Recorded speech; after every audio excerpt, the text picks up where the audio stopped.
Here at PMI, we don't just manufacture life safety rope and distribute some of the best brands of equipment for professional use. We're also constantly working with other industry experts to bring you the very best in equipment and knowledge for safety at height. I'm Louie McCurley, CEO of PMI, and I've spent a big part of my career involved in product testing and standards development for equipment and programs for work at height and rescue. For those of you who use or are subject to NFPA standards for rescue equipment operations and training, I wanted to make you aware of a meeting I attended last week that may impact your world. This was the first draft meeting for what will become an NFPA Consolidated Technical Rescue Document, soon to be known as NFPA 2500. The official title of NFPA 2500 is Standards for Operations and Training for Technical Search and Rescue Incidents and Life Safety Rope and Equipment for Emergency Services. We're hoping they're going to simplify that title.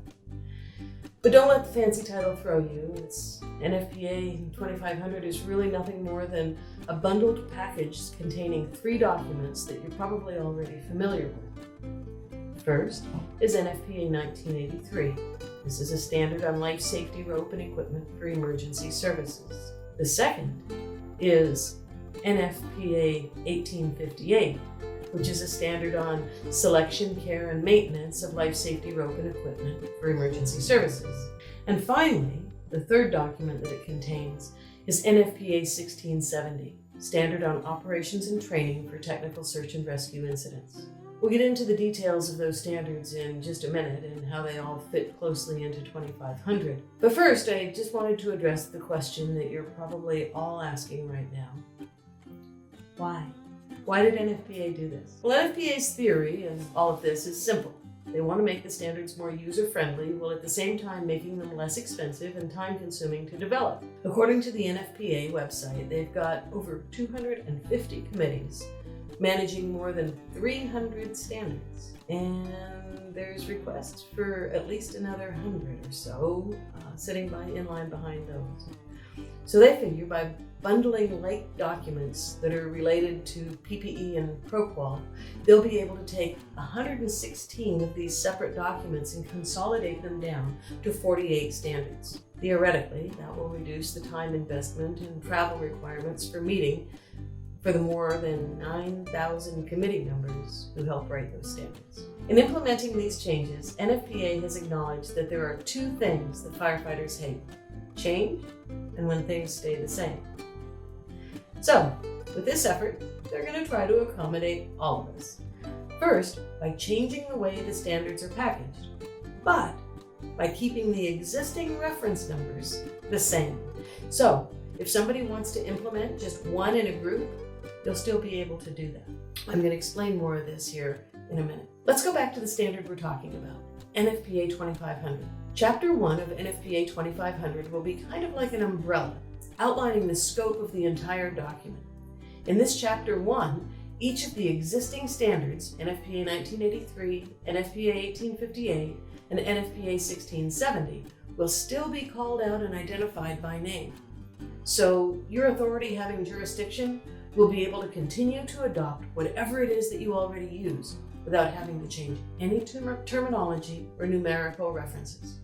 You can choose to adopt just NFPA 1983, just NFPA 1858, just NFPA 1670, or any combination of the 3. The way the new NFPA 2500 is organized, you'll find chapters 1 through 3 just to be administrative oversight stuff. The new chapter 1 is that high-level overview, explaining how the documents are bundled. Chapter 2 is nothing more than a list of references, which is pretty much what the chapter 2s of all of those documents are right now. And chapter 3 will be definitions. Again, same as now. The meat of the document begins in chapter 4. Chapters 4 through 23 will be the content that you presently know as NFPA 1670. It'll still be called NFPA 1670, so if you presently use 1670 for training and operations, you're still going to be able to do that. Chapters 24 through 28 will be the content that you presently know as NFPA 1983. Again, it'll still carry the numerical designator NFPA 1983, so the equipment that you're buying will still have that reference number on it. And finally, Chapters 29 through 35 will be the content that you presently know as 1858. Actually, you might not even be familiar with this 1858 document yet because it was just released a little over a year ago. It's designed to provide guidance on selection, care, and maintenance of NFPA 1983 rope rescue equipment. So after all of that, you'll find all of the annexes and reference materials for all three of the documents all bundled at the end. Annex A, Annex B, so on and so forth. Now there's just one thing I want to add here, and that is, don't shoot the messenger. I can assure you, this was not my idea. And those of us on the committee are just doing our best to try to catch NFPA's vision and carry it out in time for a good standard to be produced in 2022. Although we didn't create it, PMI is, as always, going to do our level best to walk with you, support you, and assist you in navigating this change with as little impact as possible on your organization. So thanks for joining me, Louie McCurley from PMI.